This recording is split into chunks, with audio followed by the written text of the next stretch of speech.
Welcome to all of you. I'm Professor M.S. Patil, Assistant Professor, Department of Mechanical Engineering, Maratha Vidya Prasarak Samajas, KBT College of Engineering, Nasik, Maharashtra. Today, through this video lecture, we are going to talk about bearings. So, first of all, what exactly is a bearing?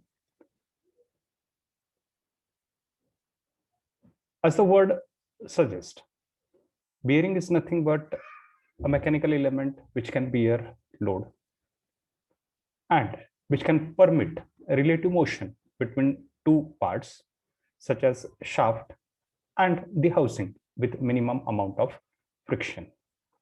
So here bearing supports the shaft or the axle and takes the load which are coming on the shaft due to mounting of different power transmission elements like gears, pulleys, chain sprockets, etc.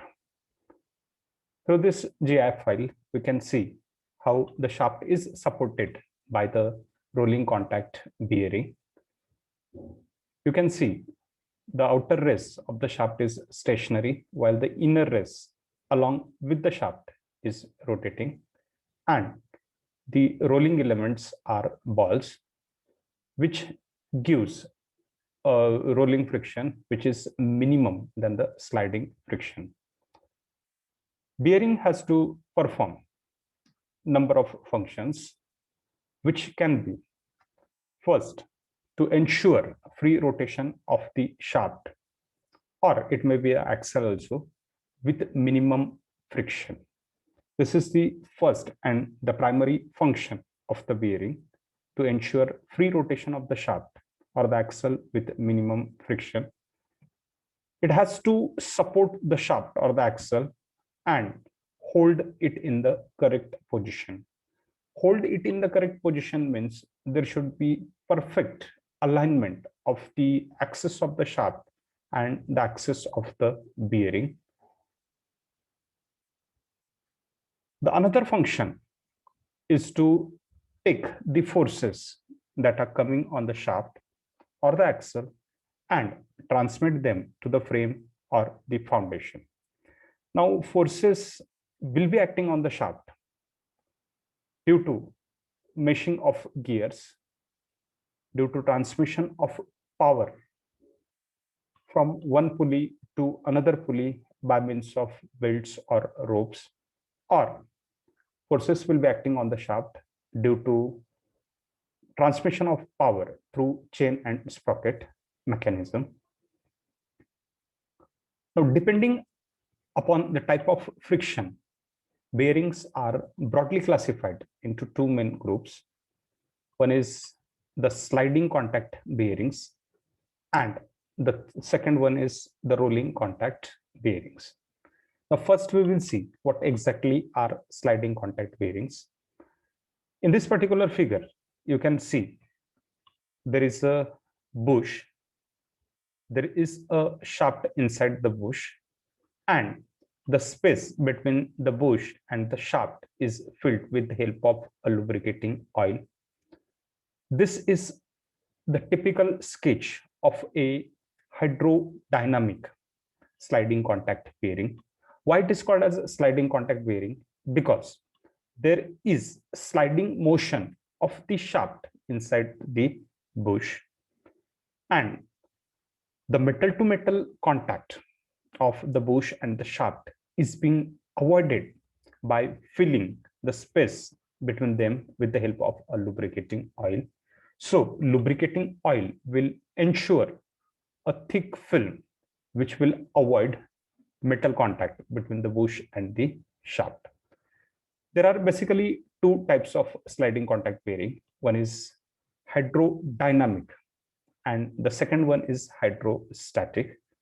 In hydrodynamic, the metal to metal contact is avoided by a pre-filled lubricating oil, which will form a wedge and which will create a thick film of lubricant.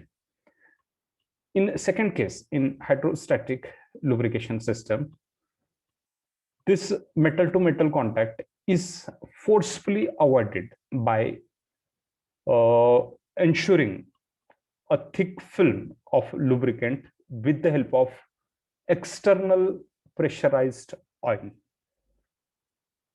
Here, in a case of a sliding contact bearing, they are capable of taking heavy amount of radial loads, and therefore they find wide applications in heavy duty machineries, such as they can be used as crankshaft bearings in petrol and diesel engines.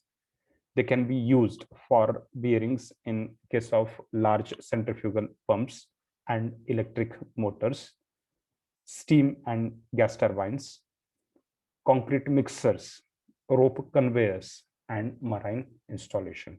So if we see all these applications, they are heavy duty engineering applications, and therefore sliding contact bearings are used for taking heavy loads. Second group of bearings is of rolling contact bearing. In case of rolling contact bearing, the friction is very much minimum, and we can say when we compare them with sliding contact bearing. In case of sliding contact bearing, the friction is a sliding friction. In this case, it is replaced by rolling friction, which is very less as compared to sliding friction. This is a typical sketch of a ball bearing, which comes under the category of rolling contact bearing. But rolling contact bearing, or we can say ball bearing, is not the only rolling contact bearing. There are number of bearings under this category, but this sketch is typically of a we can say a ball bearing. Spherical balls are there, which ensures point contact, and therefore we can say that the friction in case of rolling contact bearings is very much less than friction in case of sliding contact bearings. Here, the balls and rollers are introduced between the outer race and inner race. The outer race is generally fixed, while the inner race along with the shaft rotates. Such type of bearings are also capable of taking loads, but not that much heavy amount of load as that can be taken by the sliding contact bearings. But they find wide applications in machine tool spindles, again bearings in front and rear axles of the automobile. They can be used in gearbox to support input, intermediate, and output shaft. They can be used in small size electric motors where the amount of load is less, or they can find application in rope shoes, crane hooks, and hoisting drums. So the difference between the sliding contact bearing and rolling contact bearing is that in case of sliding contact bearing, the friction is more as compared to rolling contact bearing. First difference. But second important difference is that sliding contact bearings can take much more heavy amount of load as compared to rolling contact bearings. As in case of rolling contact bearings, there is rolling friction, and therefore such type of bearings are also called as anti-friction bearings. Now we will see the construction of a rolling contact bearing. Rolling contact bearing consists of four main parts. One is the outer race, another one is the inner race. You can see over here, this is outer race, this is inner race.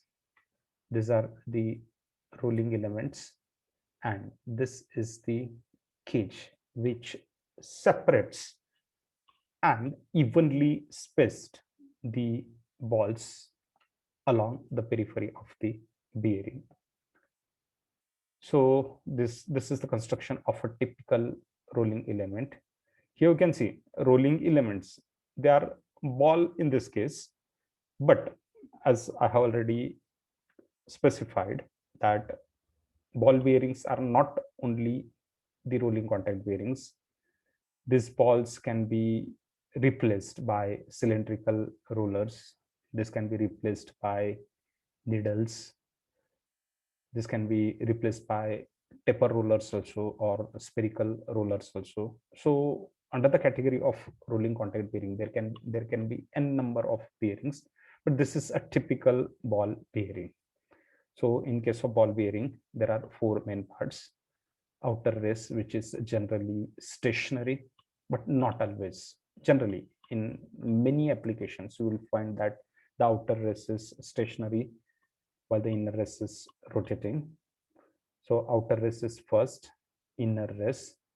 The third one are the rolling elements. They can be ball, rollers, needles, anything that can roll.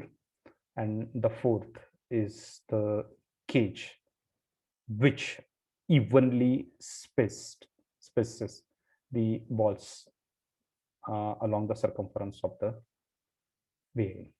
So this is the construction of a rolling contact bearing. Now, what kind of loads can be acting on the bearing? So we will first be familiar with those type of loads. So based on the loads acting on the bearings can be radial bearing, or the bearings can be thrust bearing. Thrust means axial. So radial bearing. A radial bearing is that bearing which supports the load in the direction of its radius, or simply we can say that the load is perpendicular to the axis of the shaft. Here in this sketch, you can see the load. This particular load is perpendicular to this axis of the shaft, right? So we can say that it's a radial bearing, right? If we see the side view, then the load will be acting in the direction of the radius. So it is a radial load, and therefore this type of bearings which are capable of taking such loads are called as radial bearing. Next type of bearing is a thrust bearing, which is capable of taking load in the axial direction. That means the load is acting along the axis of the shaft, and therefore it is called as axial bearing or thrust bearing, right? So thrust is nothing but axial. Okay, so here you can see this is the axis of the shaft, and the load is acting along the axis of the shaft. So bearings can be radial bearing, bearings can be thrust bearing. See, radial bearings, or we can say, when will be the radial load acting, pure radial load? When the shaft supports, say, spur gear for the purpose of transmitting power, then as the tip of the spur gear are very much straight, and therefore the resultant force is resolved into tangential and radial component only. So when we are using spur gears on the shaft, then there will be only radial load acting on the shaft, as tangential load is the useful component which is there for the transmission of power. So unwanted component is radial only, that can be taken by the bearings. So bearings in this case will be subjected to pure radial load. While if we are using, say, any other type of gear, for example, it may be a helical gear, bevel gear, or a worm gear, then in that case the resultant force is resolved into two more components other than tangential one. They are radial component and the axial component. So the bearings in such case should be capable of taking both the loads, right? And therefore we can say bearings are subjected to pure radial load, they can be subjected to pure thrust load, or they can be subjected to the combination of radial and thrust load. Hope you must have understood. In the next lecture, we will see what are the different types of rolling contact bearings. Till then, good day to all of you. Thank you for listening